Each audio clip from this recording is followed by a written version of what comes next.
यहाँ बैठे हुए बड़े बड़े कवियों को आप देख रहे होंगे, दूर दराज से आए हैं। मैं आपके इधर ही नोएडा ही सोसाइटी में रहता हूँ।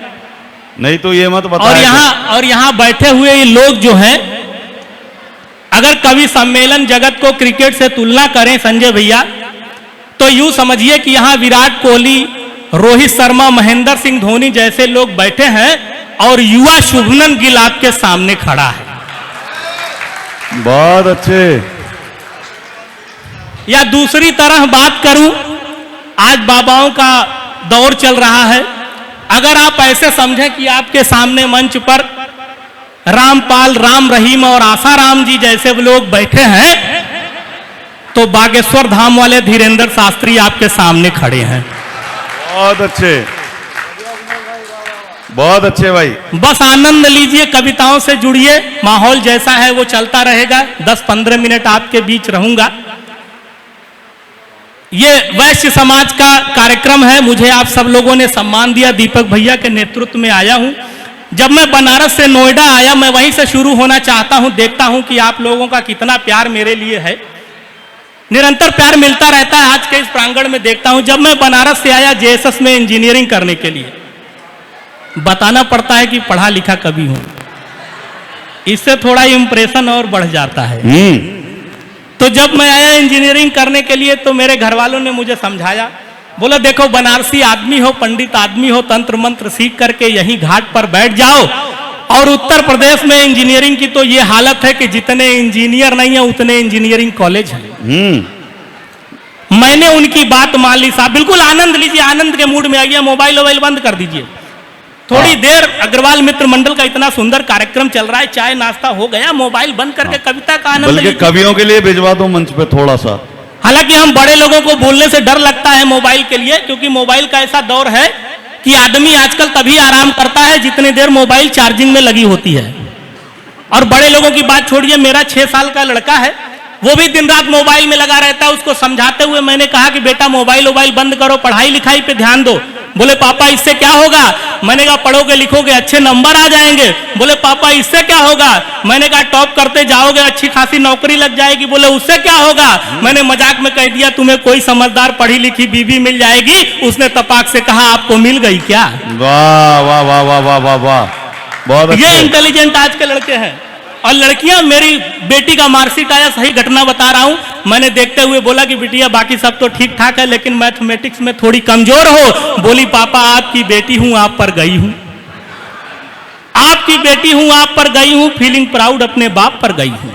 ये इतने इंटेलिजेंट बच्चे हैं। और मैं बचपन से ही बड़ा कॉन्फिडेंस वाला रहा। मैं वहीं आपको ले चलता हूं। जब मैं बनारस के घाट पे तंत्र मंत्र सीख करके बैठ गया, आदरणीय मातृशक्ति को प्रणाम करता हूं। लेकिन उस कर्मकांड के चक्कर में जो कांड हुआ, मुझे नोएडा आना पड़ा। मैं वहीं से एक छंद सुनाता हूं, सुनिए। हाँ। और अच्छा लगे तो आशीर्वाद दीजिएगा। मैं पीछे हुए बैठे लोगों को का भी आशीर्वाद चाहता हूं। कि एक बार गांव में कराने हम ब्याह गए, पूरे कार्यक्रम में ही 4 चांद जड़ गए। संस्कृत में ही नहीं हिंदी अंग्रेजी में भी मंत्र पढ़ मंडप में सबको रगड़ गए।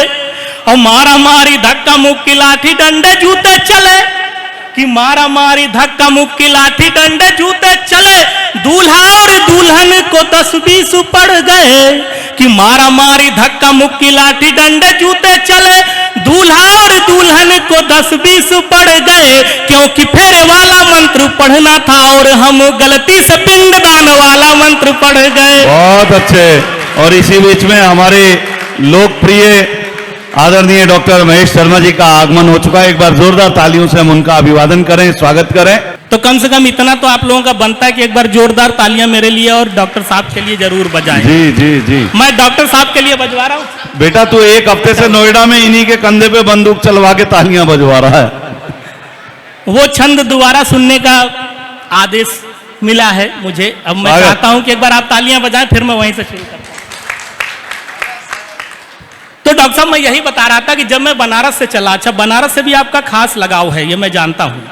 तो जब मैं बनारस से जेएसएस में आया इंजीनियरिंग करने के लिए, तो मेरे घर वालों ने मुझे समझाया, बोले देखो इंजीनियरिंग छोड़ो और तंत्र मंत्र सीख करके घाट पे बैठ जाओ। और मैं कर्मकांड सीख करके घाट पर बैठ गया। तो जो घटना हुई, मुझे नोएडा आना पड़ा, वही भूमिका है। सुनिए आप लोग, आनंद लीजिए। स्वागत। कि एक बार गांव में कराने हम ब्याह गए, पूरे कार्यक्रम में ही 4 चांद जड़ गए। संस्कृत में ही नहीं हिंदी अंग्रेजी में भी मंत्र पढ़ मंडपों में सबको रगड़ गए। और मारा मारी धक्का मुक्की लाठी डंडे जूते चले, दूल्हा और दुल्हन को 10-20 पड़ गए। कि मारा मारी धक्का मुक्की लाठी डंडे जूते चले, दूल्हा और दुल्हन को 10-20 पड़ गए। क्योंकि फेरे वाला मंत्र पढ़ना था और हम गलती से पिंडदान वाला मंत्र पढ़ गए। बहुत अच्छे, बहुत अच्छे। ये कॉन्फिडेंस है और मैं बचपन से बड़ा सकारात्मक रहा। यहाँ बैठे हुए कई युवा चेहरे मैं देख रहा हूँ। आजकल युवाओं की स्थिति ऐसी है कि व्हाट्सएप या मैसेंजर पे कोई सुंदर सी लड़की हाय लिख देती है तो ये दर्जी के दुकान पर पहुंच जाते हैं शेरवानी का नाप लेकर के। बहुत अच्छे। इतने कॉन्फिडेंस वाले हैं कि राह में एक लड़की भली मिल गई, राह में एक लड़की भली मिल गई, मुस्कुराई तो जैसे कली खिल गई। उसने देखा नहीं एक पल भी मुझे, पर मुझे यूं लगा कुंडली मिल गई। बहुत अच्छे। ये हमारे युवाओं का कॉन्फिडेंस है साहब। और यहाँ लोग बैठे हुए, जब कुंडली मिल जाती है, शादी वादी हो जाती है, 8-10 साल बीत जाते हैं, तो उसके बाद क्या स्थिति होती है। हमारे दीपक भैया भी बैठे हैं, अपने मन से मुस्कुरा भी नहीं सकते, ये हालत हो जाती है। अभी एक मेरा दोस्त था, उसकी शादी हुई थी 10 साल पहले। शादी के 3 महीने बाद मुझे मिला, एकदम परेशान, उदास, डिप्रेशन में। मैंने कहा क्या हो गया?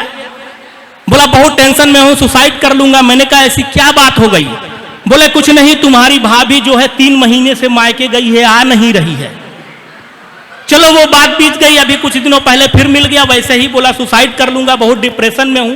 मैंने कहा क्या हुआ? हमारी भाभी मायके से आ नहीं रही है। बोले नहीं, 3 महीने हो गए मायके जा नहीं रही है। ये स्थिति हो गई है कि पत्नी लेकर डमरू नचा रही है हमको।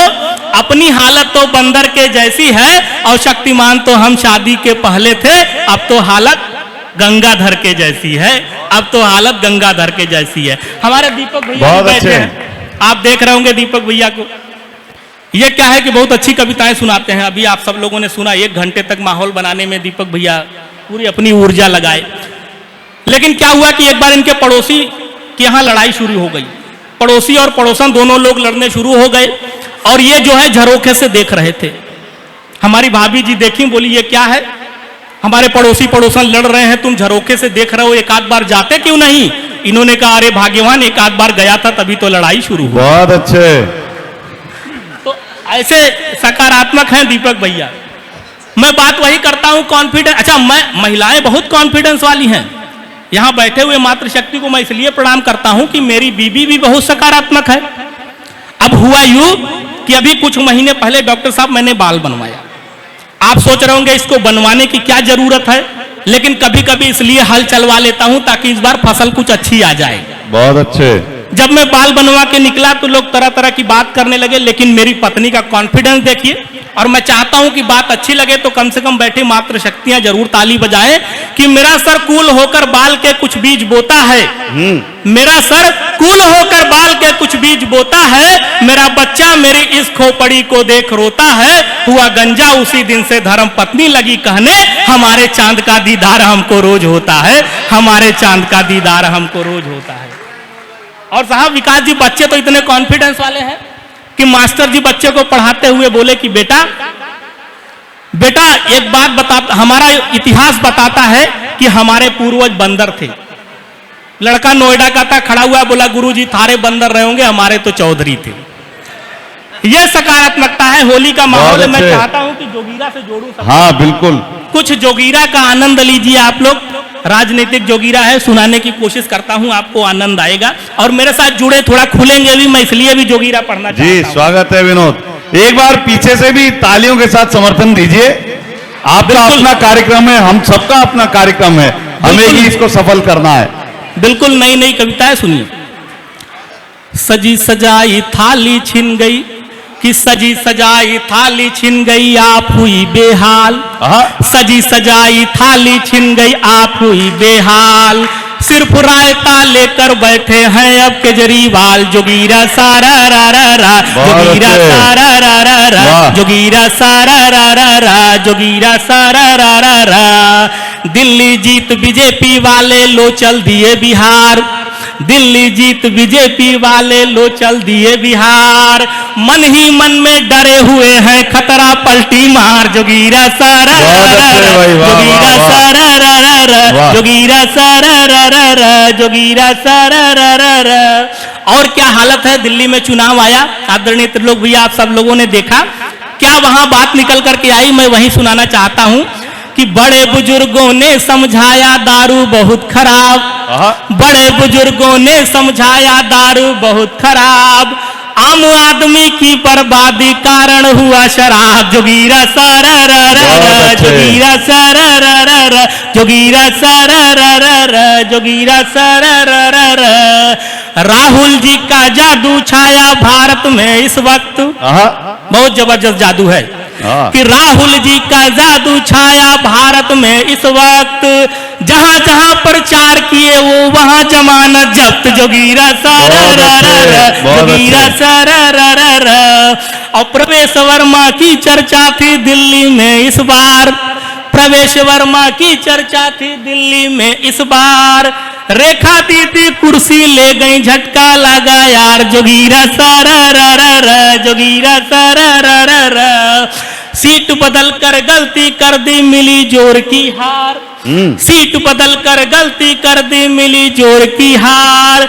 सिसोदिया जी सिर खुजलाते सोच रहे हैं यार। जोगीरा सारा जोगीरा सारा जोगीरा सारा। मंच का भैया। ध्यान चाहूंगा कि अंग अंग में उमंग मन लगता पतंग रंग का है पर्व ढंग से इसे मनाइए, ऐसे मनाइए होली। आदरणीय गिरीश भी आप सब लोग ऐसे होली मनाए जी। कि अंग अंग में उमंग मन लगता पतंग रंग का है पर्व ढंग से इसे मनाइए, और बनकर भंग के तरंग में मलंग और संग लेके साथियों को नाचिए नचाइए, और मत हुड़ दंग कर दूसरों को तंग कर, कि मत हुड़ दंग कर दूसरों को तंग कर, भाभियों पे व्यंग कर दांत ना दिखाइए, कि मत हुड़ दंग कर दूसरों को तंग कर, भाभियों पे व्यंग कर दांत ना दिखाइए, और प्रेम का हो सत्संग हो दबंग या भुजंग जंग भूल के सभी पे रंग बरसाइए, प्रेम का हो सत्संग हो दबंग या भुजंग जंग भूल के सभी पे रंग बरसाइए। बहुत बहुत धन्यवाद आप सभी को, होली की बहुत बहुत शुभकामनाएं, आप सभी को प्रणाम, धन्यवाद।